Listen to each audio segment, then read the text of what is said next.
हाय दोस्तों। हो सकता है आपको भी लग रहा हो कि 2022 मेरा अच्छा नहीं गया, मैंने कुछ नहीं अचीव किया, मतलब कुछ नहीं पढ़ा, कुछ नहीं सीखा। लेकिन ऐसा नहीं है। ज़िंदगी के हर दिन हर मोड़ पर कुछ ना कुछ सीखते रहते हैं। और किसी ने बोला है कि जो बुक्स होती हैं उनसे आपको सबसे ज़्यादा सीखने को मिलता है। तो एक मैं नई चीज़ लाया हूँ, मतलब नई चीज़ नहीं है कि पहले से चली आ रही है। तो ये 31 डेज़ हैं, इसमें हम डेली एक बुक का समरी पढ़ेंगे। उसमें से कुछ एक्सट्रैक्ट होगा तो वो मैं आपको बताऊंगा। एक साइट है रीडर्स बुक क्लब। 31 डेज़ का उन्होंने बोला है कि ये डेली एक बुक पढ़ो, तो मैं आपको उन्हीं की समरी पढ़ पढ़ के बताऊंगा। सिर्फ आपको क्या करना है, ये सुनना है, अपने पास में रख लो। रात को सोने से पहले आधा घंटा पहले इसको चला दो और अपने पास रख लो। कुछ ना कुछ सीखोगे। 31 डेज़ में 31 बुक्स कंप्लीट करेंगे हम दोनों। तो पहली बुक है फाइनेंशियल फ्रीडम। क्या आपने यह वर्ड पहले भी सुना है? ये बुक में ही लिखा है तो मैं वैसे ही बता रहा हूँ। क्या आपकी लाइफ पूरा फोकस सिर्फ पैसे कमाने पर है? क्या आपको लगता है कि कभी ना कभी आप लेवल पर पहुँच पाएंगे जहाँ आपको पैसे को लेकर कोई चिंता नहीं होगी? इन सभी बातों का जवाब आपको ना आज मिलने वाला है बुक में।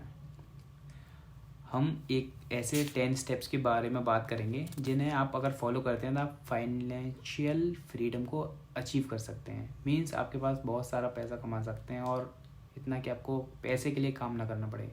तो हम ये जो सारे स्टेप्स हैं फाइनेंशियल फ्रीडम से बुक से ले रहे हैं, जिसके ऑथर हैं ग्रांट सैबिटियर ने लिखा है, जिसमें आपको 10 स्टेप्स बताए जाएंगे। 1 2 3 4 5 6 7 8 10। पहला ये समझें कि आप कहाँ हैं अभी, कितना पैसा है आपके पास। मनी को पॉजिटिव में देखें, अपने गोल डिसाइड करें, अपनी स्पेंडिंग्स पर नज़र रखें। पहले खुद को पे करें, कम स्पेंड करें, एक्सपीरियंस को ख़रीदें, चीज़ों को नहीं। जितना डेप्ट है उसको जल्दी से जल्दी चुकाएं। जिसमें ज़्यादा इनकम वाला वो है परसेंटेज वाला, उसको जल्दी चुकाएं। इनकम के एक्स्ट्रा सोर्स ऑफ इनकम बनाएं, अपने फ्यूचर में इन्वेस्ट करें। चलो पहला स्टेप, ठीक है। यह समझे कि आज आप कहाँ हैं। अब एक गहरी सांस लीजिए, एक और गहरी सांस लीजिए। अब उन सारे नंबर्स को जोड़िए। आपके ऊपर कुल कितने का कर्जा है। अगर नंबर काफ़ी बड़ा है तो घबराइए नहीं। हम आपके साथ कुछ ऐसे तरीके शेयर करेंगे जिससे आप वह सब कर्जा पे कर पाएंगे। अगर ये एक छोटा नंबर है तो कॉन्ग्रेचुलेशन। अब जितने भी पैसे आपने बचाए हैं उस पर एक नज़र डालिए, सभी की एक लिस्ट बनाइए। Saving accounts, stocks, company stocks matching problems, company retirement matching problems और रिटायरमेंट प्लान्स के लिए। अब इसके बाद हम रिकरिंग मंथली पेमेंट्स को जमा करेंगे, जो आपको सैलरी, साइड हसल मनी और बाकी चीज़ों से मिलती है। इस नंबर को अपने दिमाग में रखिए, ठीक है, क्योंकि हम फाइनेंशियल फ्रीडम का उपयोग करके इन्हें आसानी से पे करेंगे। Second option, second step, money को पॉजिटिव रूप से देखें।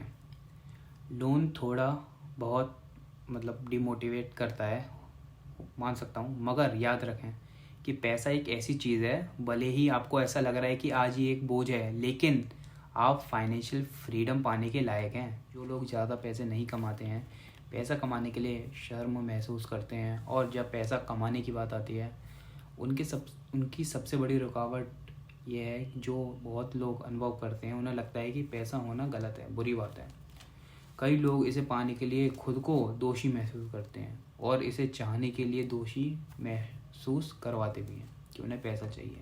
हमें नहीं चाहिए पैसा, पैसा सब कुछ नहीं है यार। पैसा एक ज़रूरत है, खाने और पीने की तरह। ये आपको मदद करता है ऐसी चीज़ें खरीदने में जिससे आप ज़िंदा रह पाएँ और वैसी ज़िंदगी समर्थ कर पाएँ जैसी आपको चाहिए। अगर आपको फाइनेंशियल फ्रीडम का अनुभव करना है तो आपको पैसे को एक इंस्ट्रूमेंट की तरह देखना होगा, साधन की तरह देखना होगा, जो आपको अपने सपनों को हासिल करने में मदद करेगा, जो आपको ताकत देगा और एक तनाव मुक्त जीवन जीने में मदद करेगा। क्योंकि अगर आप पैसे को नेगेटिवली देखेंगे ना, तो आप अपने जो अनकॉन्शियस माइंड है उसको खुद तोड़ देंगे और पैसा कमाने और उसे रखने के अपने चांस को बहुत कम कर लेंगे, ठीक है। तो पैसे को पॉजिटिव देखो। स्टेप 3, अपने गोल को लिखें कि मतलब पैसा चाहिए, क्यों चाहिए, ताकि आप अपने लोन दूर कर पाएँ। क्या अपनी 9 to 5 जॉब छोड़ रहे हैं, चाहते हैं, या और कोई वजह, या शादी करनी है, बच्चे हैं, रिटायरमेंट के लिए बचाना है, जो भी है XYZ। जब राइटर ने फाइनेंशियल फ्रीडम को हासिल किया, वो इसलिए आसान हुआ क्योंकि वो एक इमोशनल गोल से बंधे हुए थे। उनका जो गोल था स्टूडेंट लोन से बाहर निकलना था और अपने घर के लिए एक बचत करना था। और ऑनेस्टली से कहूँ तो उनके कर्जे को कम होते हुए और बचत को बढ़ाते हुए देखना एक उत्साहपूर्वक अनुभव था।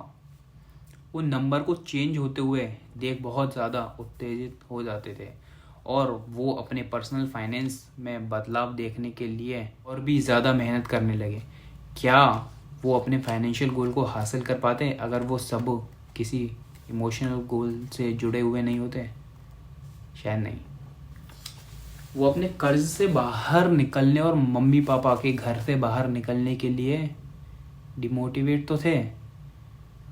उनको इतना डिमोटिवेट कर दिया था कि लेकिन उन्होंने जो अपनी जर्नी है ना उसको कंटिन्यू रखा और उनकी जर्नी ने उन्हें प्रेरित रखा, मोटिवेट रखा। इसलिए ये जानना बहुत ज़रूरी है कि हमारा एंड गोल क्या है। मतलब हमारा एंड गोल ये नहीं है ना कि सिर्फ पैसा कमाना है। हमारा एंड गोल ये हुआ है कि मतलब मेरे को अच्छी लाइफ जीनी है, मेरे को काम नहीं करना, मेरे को जॉब छोड़नी, ये है एंड गोल। मेरा एंड गोल ये नहीं है कि पैसा कमाना। पैसा कमा के करोगे क्या? खर्च कर रहा है ना, कहाँ खर्च करता है वो चीज़ जब हमें ये क्लियर हो जाएगा ना और हम उस गोल को लिख देंगे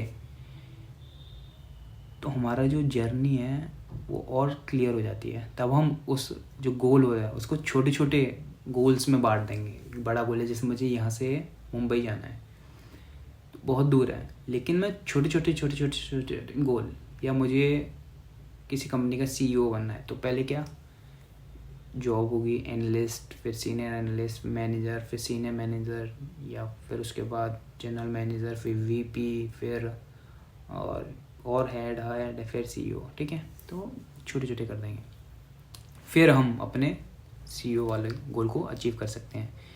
इससे हम हमेशा समय पर या समय से पहले अपने गोल को अचीव कर पाएंगे। स्टेप 4, अपने खर्चे पर नज़र रखें। फाइनेंशियल फ्रीडम की जो एक दिशा में एक महत्वपूर्ण कदम आपके खर्चे पर नज़र है। मतलब आप जो डेली स्पेंड्स करते हैं, आप इसे ट्रैक करने के लिए बहुत से ऑनलाइन टूल का भी यूज़ कर सकते हैं, या एक सिर्फ तारीख वाली डायरी को भी इस्तेमाल कर सकते हैं। हमें पता होना चाहिए कि हमारे डेली के एक्सपेंसेस क्या हैं, हफ्ते के खर्चे क्या हैं और महीने के खर्चे क्या हैं। कितना हम घर के बुनियादी खर्चे करते हैं, कितना हम काम से संबंधित खर्चे करते हैं। जो श्रेणी है उन सब के खर्चों को लिखना होगा। आपके महीने की EMI कितनी है, लोन, कर्ज, ट्रैवलिंग एक्सपेंसेस कितने हैं, मतलब सब कुछ को ट्रैक करना होगा। ठीक है। नंबर 5, पहले खुद को पे करो। खुद को पे करो मतलब आपने कभी ये सुना नहीं होगा कि पहले खुद को पे करो। अगर आपने ये नहीं सुना तो इसका मतलब है कि बिल और बाकी खर्चे करने से पहले अपने सेविंग अकाउंट में एक विशिष्ट राशि को अलग रखना और ख़ुद को सबसे पहले पे करना, इसने बहुत सारे लोगों को फाइनेंशियल फ्रीडम हासिल करने में बहुत मदद किया। मतलब कि जैसे आपकी सैलरी आई 20,000, ठीक है, तो आप ये सोचो कि आपकी सैलरी 15,000 है, टॉपिक क्लोज, इसमें कुछ नहीं समझना। 5th पॉइंट में आपकी जितनी सैलरी उसमें से बोल दो कि 25% कम है सैलरी मेरी, 25% कम से कम सेव करो। कम से कम इनिशियल जो सैलरी होती है उसमें से हो सकता है कम करोगे, क्योंकि 10,000, 15,000, 20,000 से स्टार्टिंग होगी आपकी। किसी की 50,000, किसी की 1 लाख, किसी की 10 लाख। जितनी आप कम से कम खर्चे कर सको, वो जो बचा पैसा उसको सबसे पहले सैलरी आई उसमें से बोल दो कि जैसे 10,000 रुपये सैलरी है आपकी, तो बोल दो कि 2,000 कम है, 8,000 रुपये मंथली सैलरी है मेरी। क्योंकि अगर आपको खुद हर महीने $1,000 देने हैं, जो भी बचा उससे बिल पे करने हैं, अगर आपके पास अपने बिल को देने के लिए काफ़ी पैसे नहीं हैं तो आपको साइड इनकम के लिए कुछ और भी करना होगा। और अगर आप इसका उल्टा करेंगे तो आपको हमेशा बचा कुछ ही मिलेगा, जो फाइनेंशियल फ्रीडम को एक्सपीरियंस करने के लिए इनफ नहीं होगा। आप दूसरे तरीक़ों से भी खुद को सबसे पहले पे कर सकते हैं। एग्ज़ाम्पल के लिए, अगर आपकी कंपनी में माई रिटायरमेंट सेविंग प्रोग्राम है, अगर आप रिटायरमेंट के लिए वहाँ से पैसे कटवा सकते हैं, लाइक कि अब कंपनीज में होता है ना कि 10-20 हज़ार की सैलरी है तो 2,000 रुपये, 1,000 रुपये आपके रिटायरमेंट के लिए काटेंगे। गवर्नमेंट स्कीम्स होती हैं, पीएफ वगैरह जो भी होता है, XYZ। इस तरीके से आप खुद पर और भविष्य पर निवेश कर रहे हैं।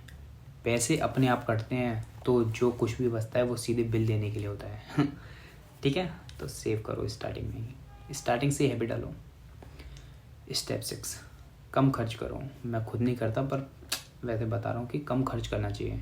1958 में वॉरेन बफेट ने 31,000 समथिंग डॉलर का एक 5 BHK रूम मतलब घर खरीदा था, जिसमें वो आज भी रहते हैं, जबकि उनकी नेटवर्थ अभी 100 बिलियन, मोर देन 130 या 150 बिलियन के अराउंड है, और वो इससे 100 टाइम्स का, मोर देन 1000 टाइम्स बड़ा घर खरीद सकते हैं, क्योंकि उनकी एज कुछ नहीं है। लेकिन उनकी कम खर्ची शायद एक कारण है कि वो दुनिया के सबसे अमीर इन्वेस्टर्स में सबसे पहले नंबर पर, सबसे अमीर लोगों की लिस्ट में भी आते हैं।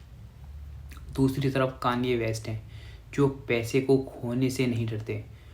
वो एक 20 मिलियन के मेंशन में रहते हैं, और एक बार जब उनके ऊपर 53 मिलियन का कर्जा था तब उन्होंने ट्विटर पर मार्क जुकरबर्ग से 1 बिलियन मांगे। इन दोनों सुपर सक्सेसफुल लोगों के बीच का फ़र्क ये है कि वॉरेन बफेट सिर्फ इतना खर्च करते हैं कि जितनी उनको ज़रूरत है, और कान्ये वेस्ट उतना खर्च करते हैं जितना उनके पास नहीं है। सच तो यह है कि बहुत सारे अमीर लोगों की तरह नहीं दिखते। जुकरबर्ग रोज़ एक बोरिंग टी-शर्ट जीन्स पहनते हैं। जब आप खर्चा कम करते हैं तो आपके पक्ष में 2 चीज़ें होती हैं। पहली बात कि आपके पास और पैसे आएंगे, ठीक है, जिसे आप फाइनेंशियल फ्रीडम के लिए अलग रख सकते हैं। और दूसरा ये सीखेंगे कि रियलिटी में आपको जीने के लिए कम चीज़ों की ज़रूरत है, जो आपको पैसों से अलग रखने में मदद करेगा। ठीक है, स्टेप 7 पे आते हैं अब। 6 स्टेप हो गए हैं। स्टेप 7, एक्सपीरियंस को खरीदें, चीज़ों को नहीं। ज़िंदगी ना बहुत छोटी है। ये इस बारे में नहीं है कि आपकी एज 60-65 है और मतलब जब तक पैसा बचाऊंगा सारा रखें। जब आप जिंदा हैं, ज़िंदगी का आनंद जब लें। अंततः जो चीज़ें आपको अधिक पूर्ण जीवन जीने में मदद करेंगी वे आपके अनुभव होंगे, ना कि आपके प्रोडक्ट और जो चीज़ें आप बाय कर रहे हैं, क्योंकि आपको लॉन्ग टर्म में खुशी कर रही हैं नहीं ना। जो भी चीज़ें आप अपने मज़े के लिए ख़रीद रहे हैं, आपको लॉन्ग टर्म में खुशी मिलेगी क्या उनसे? नहीं। क्या बहुत सा सामान खरीदने से और आपके ऊपर जो कर्ज है वह आपके जीवन को आसान बनाता है? चलो अब एक सिक्के को उछालते हैं और देखते हैं कि आपकी सबसे हैप्पीएस्ट मेमोरी कौन सी है। आप क्या कर रहे थे, आप किसके साथ? चलो वैसी और यादें बनाते हैं। मेन मोटो ये है कि मतलब एक्सपीरियंस लें लाइफ का। चीज़ें खरीदो ठीक है, एक्सपीरियंस लो उस लाइफ से। अगर कोई चीज़ आप इन्वेस्ट भी कर रहे हो, कोई भी चीज़ ले रहे हो, मोबाइल भी ले रहे हो, तो उससे मतलब सीखो कुछ उससे यार। मतलब लोगों के साथ बैठो, बातें करो, ये है मेन मोटो। ठीक है, स्टेप 8, लोन चुकाएं अपना। सबसे पहले सबसे बेस्ट चीज़ है। कुछ लोग बोलेंगे कि कर्ज का भुगतान करने की वजह शेयर्स में पैसा इन्वेस्ट करना बेहतर है। अगर आप एक एक्सपर्ट स्टॉक पे करें तो आपके लिए एक सच हो सकता है, मगर अगर आपने इससे पहले कभी भी शेयर में निवेश नहीं किया ना, तो आपके और कर्जे में जो संबंध है वो और क्लोज आ जाएंगे। बहुत सारे लोग अपना आखिरी लोन पे करने के बाद भी ऐसा महसूस करते हैं कितनी मतलब टेंशन फ्री। अगर आपके पास 50 लाख का कर्जा है और आपके पास 30 लाख हैं, तो आप खुद को आर्थिक रूप से फ्री नहीं कर सकते, फाइनेंशियली फ्री नहीं कह सकते।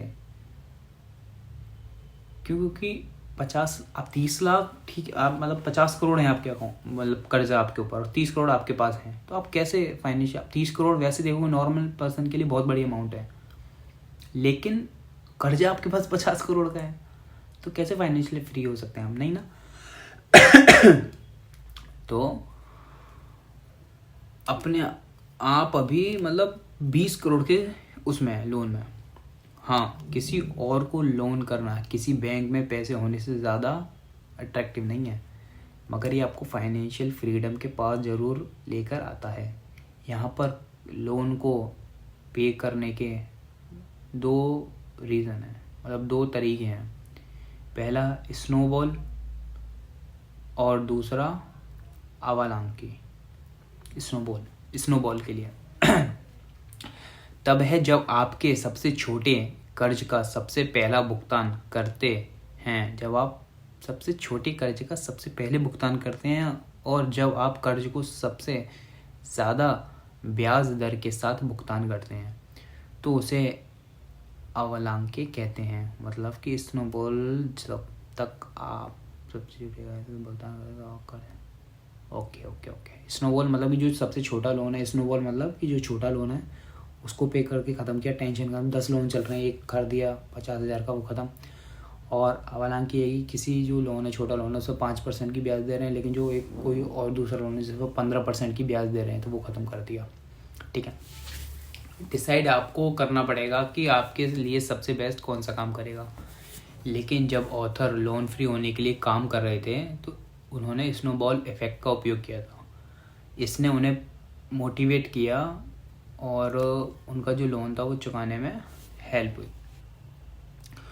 जैसे ही उन्होंने अपने पहले लोन को पे किया, जो कि सिर्फ करीब $1200 क्रेडिट कार्ड का बिल था, उन्हें ऐसी उपलब्धि महसूस हुई कि उन्होंने स्टूडेंट लोन को भी पे करना है। मतलब ऐसा उन्हें मतलब मोटिवेट हो गया कि भाई एक टेंशन ख़त्म हो गई लाइफ से मेरी। ठीक है, स्टेप 9 आया, इनकम के एक्स्ट्रा सोर्स बनाएं। ठीक, इस पॉइंट पर आप सोच रहे होंगे कि मेरा जो लोन है मेरी सैलरी से ज़्यादा है, अगर मैं काफ़ी नहीं कमाता हूँ तो मेरा इसका भुगतान कैसे कर पाऊँगा। सही बात है। अगर आप फाइनेंशियल फ्रीडम को लेकर बहुत सीरियस हैं तो आपको थोड़ा खून पसीना आंसू बहाने तो पड़ेंगे। आप अपने 9 to 5 जॉब मत छोड़िए। ठीक है, उस मैटर में आपको एक कदम और बढ़ाने की ज़रूरत है और अपने काम के अलावा अलग तरीके से पैसे कमाने के तरीके ढूंढ सकते हैं। कुछ स्पेशलिस्ट इनकम के 7 सोर्स रखने की एडवाइस देते हैं। मतलब कुछ लोग बोलते हैं कि 7 सोर्स ऑफ इनकम होनी चाहिए। एक तो 95 हो गया आपका। ठीक है, अगर आपके पास 9 to 5 जॉब है तो आपके पास एक है, आपको सिर्फ 6 और बनाने की ज़रूरत है। इसलिए हमें एक्टिव और पैसिव दोनों ऑप्शंस को खुला रखना चाहिए। एक्टिव इनकम के लिए आप पार्ट टाइम नौकरी खोज सकते हैं और नई नौकरी खोज सकते हैं जहां आपको ज़्यादा पैसे मिलें। पैसिव इनकम के लिए आप ब्लॉग लिखना स्टार्ट कर सकते हैं, इन्फ्लुएंसर बन सकते हैं, आप अपना कोई ऑनलाइन कोर्स बेच सकते हैं या ऑडियो बुक पॉडकास्ट भी कर सकते हैं। ठीक है, तो कम से कम 7 सोर्स ऑफ इनकम होने चाहिए एक इंसान के। अभी लास्ट चैप्टर आ गया गाइस, देखो 1 दिन का हो गया आपका। कितना अच्छा लग रहा हो कि मतलब कुछ ना कुछ तो सीखा ना। सॉरी, अभी लास्ट चैप्टर है, हो सकता है थोड़ा टेढ़ा मेढ़ा मतलब पढ़ा रहा हूँ, मतलब बता रहा हूँ। सॉरी, पढ़ा तो नहीं सकता, बोल रहा हूँ, पर लेकिन सोचो कुछ ना कुछ सीखा ना, कुछ सीखा ना। मेन मोटिव है कि सिर्फ 1% सीखो। 1% बहुत है, इनफ। अगर आप 1% डेली सीखते हो ना तो आप सोचो कि मतलब जो लोग नहीं सीख रहे उनसे कितना ऊपर आ गए आप यार। ठीक है, तो आखिरी स्टेप है अपने फ्यूचर में इन्वेस्ट करें। सबसे आखिरी फाइनेंशियल फ्रीडम टिप सबसे इम्पोर्टेंट है। चलो ये कहते हैं आपने इन सब सलाह को माना और आप कर्ज से बाहर निकल गए और आपने अपनी बचत को भी बढ़ा लिया। ये काफ़ी होगा और आपके लिए अभी मदद करने के लिए, अभी फ़िलहाल के लिए ठीक है, बहुत अच्छी बात है। ठीक है, आपने लोन से बाहर आ गए, अपने इनकम बढ़ा लिया, एक एक्स्ट्रा सोर्स ऑफ मतलब वो कर लिया एक और चीज़। ठीक है, लेकिन तब क्या जब कुछ अनएक्सपेक्टेड हो जाए, क्या आप उसके लिए तैयार हैं? बुरे दिनों के लिए पैसा रखना बहुत ज़रूरी है, रिटायरमेंट के लिए या अगर आपको कुछ हो गया, आपके परिवार को दिक्कत ना है उसके लिए। यदि आपके पास 9 to 5 जॉब है तो अपनी कंपनी से रिटायरमेंट प्लान जोड़ने के बारे में बात करें। एक बार ट्राई कर सकते हो HR से, या यह देखने के लिए ट्राई करें कि क्या आप पहले से इसके लिए कोई मतलब कटिंग वगैरह कर रहे हैं क्या सैलरी में से? जो आपकी सैलरी में से कटने के बाद आपके जो अकाउंट से आती है, इसलिए आपको ऐसा कभी नहीं लगता कि पैसे खो रहे हैं। मतलब अपने आप कटते रहेंगे, उसके बाद सैलरी आएगी, आपको लगेगा कि टाइम टू टाइम सैलरी आ रही है, लेकिन हाँ जो आपने बचत हुआ वो भी चेक करते रहेगा टाइम टू टाइम, ठीक है। तो दोस्तों ये वो 10 स्टेप्स हैं जिनकी मदद से आप फाइनेंशियल जर्नी की आपको बेहतर बना सकते हैं। और धीरे धीरे सभी कदम उठाएं, कोई जल्दीबाजी नहीं है यार लाइफ में, आराम आराम से चलो, कोई दिक्कत नहीं, लेकिन चलो, रुको मत, चलना है, कंटिन्यू चलते रहो बस। ऐसा नहीं किसी दिन मन नहीं कर रहा तो नहीं, मोटिव आराम चिल वेस्ट करो उस पूरे दिन को, कोई दिक्कत नहीं है, लेकिन नेक्स्ट दिन चलो ना तो उससे 2.5 गुना चलने का कोशिश करना। धीरे धीरे इन सभी स्टेप्स को उठाएं और अपने आसपास के लोगों की ज़िंदगी को भी बेहतर बनाएं, क्योंकि ज्ञान बांटने से बढ़ता है ना। अगर इनके अलावा कुछ ऐसे कदम हैं जिनसे आपको मदद मिली है और जो मेरी भी मदद कर सकते हैं, तो यार नीचे कमेंट में या जहाँ पर भी ऑप्शन है मैसेज में भी बता सकते हो मुझे, ठीक है। चलो thank you so much guys. अगर अच्छी लगी बुरी लगी ठीक है, जैसी भी लगी, मैं 31 डेज तक कोशिश नहीं पूरा बनाऊंगा, डेली एक बुक आपको बनाऊंगा, लिखूंगा, और 20-25 मिनट लगेंगे बस। आपको पूरे 24 घंटे में सिर्फ 20-25 मिनट दोगे और आपको मतलब 2022 आपका ये नहीं बोलोगे कुछ सीखा नहीं, कुछ ना कुछ 1% सीखोगे, 1% तो सीखोगे। मैं बोलने से अच्छा लगा बुरा लगा ठीक है, लेकिन 1% तो सीखोगे ना, बस वही चाहिए मुझे और कुछ नहीं चाहिए, ठीक है। चलो thank you so much, good day, अच्छा दिन जाए आपका, और बूम करो लाइफ में, ठीक है। Thank you.